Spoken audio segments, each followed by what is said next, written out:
Hello बच्चों, बहुत बहुत नमस्कार। मैं सत्यम शुक्ला आप सभी को आपके प्यारे से यूट्यूब चैनल कम्युनिकेशन स्टडी पे स्वागत करते हैं और आशा करते हैं कि आप सभी का एग्ज़ाम का प्रिपरेशन बहुत अच्छा से चल रहा होगा और आप लोग अब की बार एग्ज़ाम में बहुत अच्छा परफॉर्मेंस दीजिएगा और अपने माता पिता का नाम को रोशन कीजिएगा। हम लोगों ने एक सीरीज चालू किया है जिसमें हम और आप मिलकर जो बिहार बोर्ड के हिंदी का मॉडल पेपर था उसको सॉल्व कर रहे थे। तो हम लोगों ने 75 मतलब 75 नंबर क्वेश्चन तक कर लिया था और आज का गोल था 75 के बाद बढ़ने का। तो चलिए देखते हैं।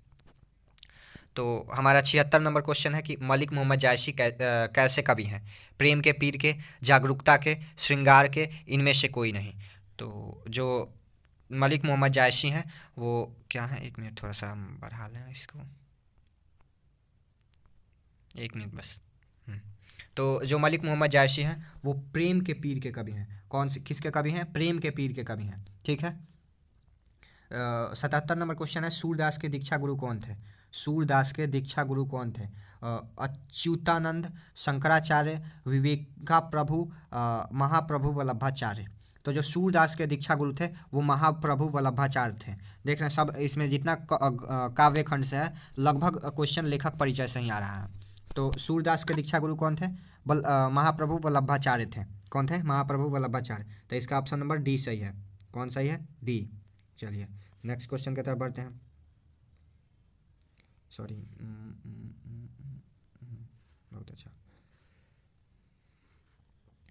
चलिए 78 नंबर क्वेश्चन है, कर्निया का अर्थ क्या होता है? गोद, आंचल, कंधा, हथेली। तो कर्निया का जो अर्थ होता है वो गोद होता है। कर्निया का अर्थ क्या होता है? गोद होता है। क्या अर्थ होता है? गोद होता है। तो ऑप्शन नंबर डी सही है। Sorry, mistake, sorry. Option number A सही है। कौन सही है? कर्निया का अर्थ क्या होता है? गोद होता है। ए सही है। चलिए 79 नंबर क्वेश्चन है कि सूरदास रचित पद मुख्यतः किस भाव के हैं? रौद्र भाव के, वात्सल्य भाव के, विभत्स भाव के, श्रृंगार भाव के। तो जो सूरदास के पद होते हैं वो वात्सल्य भाव के होते हैं। किस भाव के होते हैं? वात्सल्य भाव के। तो ऑप्शन नंबर बी सही है। कौन सही है? बी। चलिए 80 नंबर क्वेश्चन है, पिता नंद की गोद में बैठकर बालक कृष्ण के भोजन कराने का वर्णन सूर के किस पद में वर्णित है? ऑप्शन ए है प्रथम पद में, बी है तृतीय पद में, सी है द्वितीय पद में और डी है इनमें से कोई नहीं। तो गोद में बैठकर जो कृष्ण के भोजन करने का जो वर्णन है वो सूरदास किस पद में करते हैं? द्वितीय पद में करते हैं। किस पद में करते हैं? द्वितीय पद में। तो ऑप्शन नंबर सी सही है। कौन सही है? सी। ठीक है। ऑप्शन नंबर कौन सही है? सी सही है। ठीक है। चलिए 80 नंबर क्वेश्चन देखते हैं। 80 नंबर है, तुलसीदास का मुंह बोला नाम क्या था? श्याम बोला, मोहन बोला, शाह बोला और राम बोला। तो सूरदास का जो मुंह बोला नाम है वो राम बोला होता है। क्या होता है? राम बोला। ऑप्शन नंबर डी सही है। ठीक है। क्या होता है? राम बोला। चलिए 80 नंबर क्वेश्चन है, तुलसीदास के दीक्षा गुरु कौन थे? नरहरि दास, शिवहरि दास, गोवर्धन दास और प्रेम नारायण दास। तो जो तुलसीदास के शिक्षा गुरु थे, सॉरी दीक्षा गुरु थे, वो कौन थे? नरहरि दास थे। ऑप्शन नंबर ए सही है। कौन सही है? ए सही है। सारा क्वेश्चन जितना भी काव्य खंड से क्वेश्चन आ रहा है सारा क्वेश्चन लेखक परिचय से आ रहा है। अगर आप लेखक परिचय बहुत अच्छा से देखे हैं तो आपका सारा क्वेश्चन बन गया होगा। चलिए 83 नंबर क्वेश्चन है, रामलला नाचू किस कवि की रचना है? जायसी, तुलसीदास, सूरदास और नाभादास।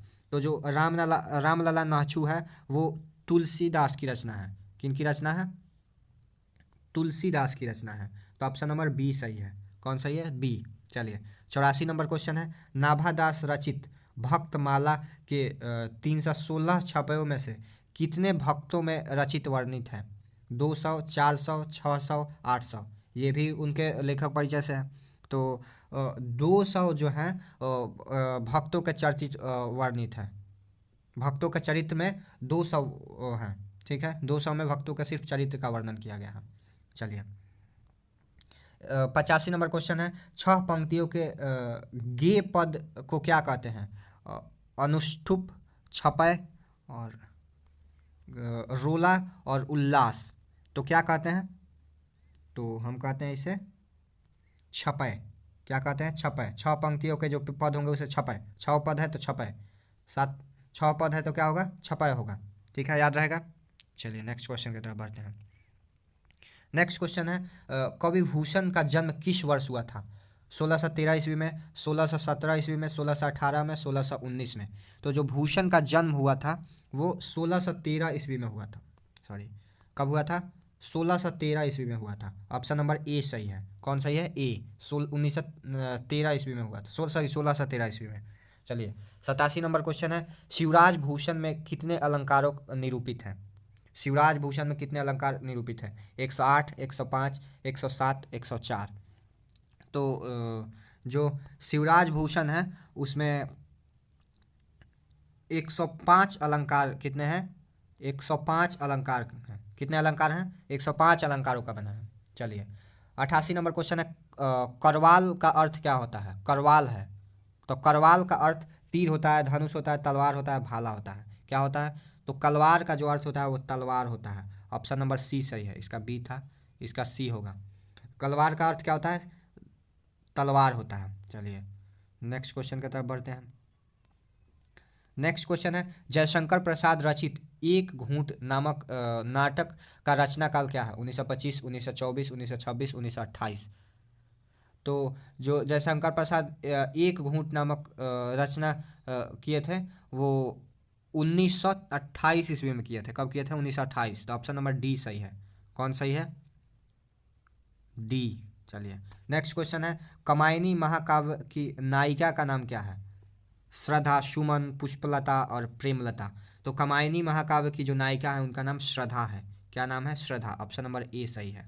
ठीक है, तो हमें लगता होगा आपका पढ़ाई अगर अच्छा चल रहा होगा तो आप सभी क्वेश्चन बनाए होंगे, क्योंकि लगभग क्वेश्चन लेखक परिचय से है, इसमें कोई छूटने वाला क्वेश्चन नहीं है। फिर भी अगर कहीं कन्फ्यूजन है तो आशा करते हैं कुछ सीखे होंगे। और आज का वीडियो देखने के लिए आपको दिल से thank you. Best of luck your future. और कभी हारना नहीं है। या तो आप जीतते हैं या तो आप सीखते हैं। तो कभी आप हारते ही नहीं हैं लाइफ में। या तो आप जीतते हैं या तो आप सीखते हैं। तो कभी उदास नहीं होना है, अपने ज़िंदगी को जीना है, खुल के जीना है। Best of luck, thank you.